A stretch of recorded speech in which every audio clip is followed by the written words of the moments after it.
كده في الحلقه دي لو انت مثلا عملت 15 فيديو يوم الجمعه هتلاقي نفسك بترفع فيديوهين كل يوم طول الاسبوع. وارد تكون بتسال وبتقول يا محمد انا مش قادر انزل فيديوهات كل يوم، اعمل ايه؟ او انا مش عارف ايه احسن طريقه ان افضل مستمر في تنزيل الفيديوهات بشكل يومي. لان انا عايز اقول لك ان لو نزلت فيديوهات بشكل يومي في قناتك دي هتبقى في حته تانية حرفيا.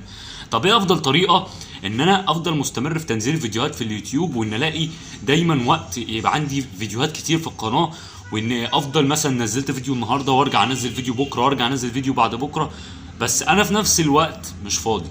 يعني هو المشكله كلها في ان انت ما بيكونش عندك وقت تكون فاضي فيه انك تنزل فيديوهات بشكل يومي. يعني انت النهارده مثلا نزلت، بكره ممكن ما يبقاش عندك وقت تنزل، طب هتعمل ايه؟ هتعطل؟ لا، حلك عندي. بصوا يا شباب، اول حاجه عشان تنزل فيديوهات بشكل يومي او عشان يكون عندك فيديوهات تكون انت معود الناس اللي عندك في القناه، ده محمد علاء احنا عارفين انه مثلا بينزل يوم ويوم او بينزل كل يوم، والافضل الافضل من تجربتي الشخصيه انا جربت ان انزل يوم ويوم وجربت انزل كل يوم. لما نزلت كل يوم حسيت ان احصائيات القناه بقت في حته تانية. لما ركنت 4 ايام و5 ايام ويومين ومعرفش ايه، بدات لقيت ان احصائيات القناه في النازل. طب تنصحنا بايه يا محمد يا علاء نعمله عشان احصائيات القناه بتاعتنا تكون في الطالع انك تنزل بشكل يومي؟ طيب هنعمل الموضوع ده ازاي؟ اول حاجه خالص، هتيجي في يوم انت عارف ان انت بتكون اجازه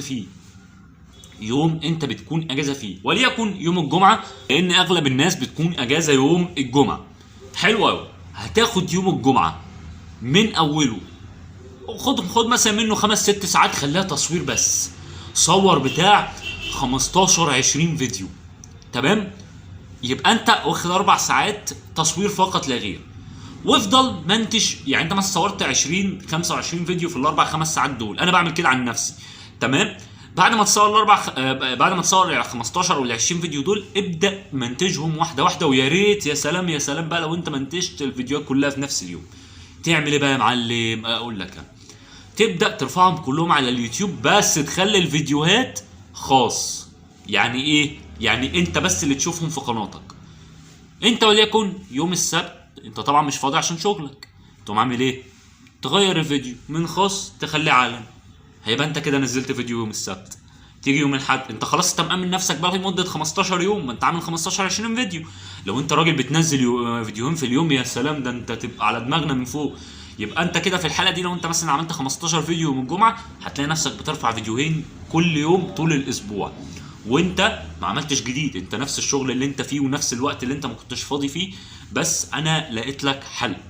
تمام؟ طبعا الحل ده انا افضله لك جدا جدا جدا جدا، وده عن تجربه شخصيه والله العظيم، وهينقل قناتك في حته تانية حرفيا. التنزيل بشكل مستمر في اليوتيوب، بصوا على ضمانتي انا، على ضمانتي الشخصيه والله. الغي اشتراكك يا عم لو ما لقيتش ان احصائيات قناتك بتزيد، الغي اشتراكك وانا اللي بقولها لك، ما تحطش لايك على الفيديو. بس انا متاكد مليون مليار المية التنزيل بشكل مستمر مع الاهتمام بالصوره المصغره مع الاهتمام بالمحتوى، قناتك دي هتبقى في حته تانية. وبفتكرني بقى تشترك وتحط لايك للفيديو عشان الفيديو يوصل لناس كتير، وسلام عليكم.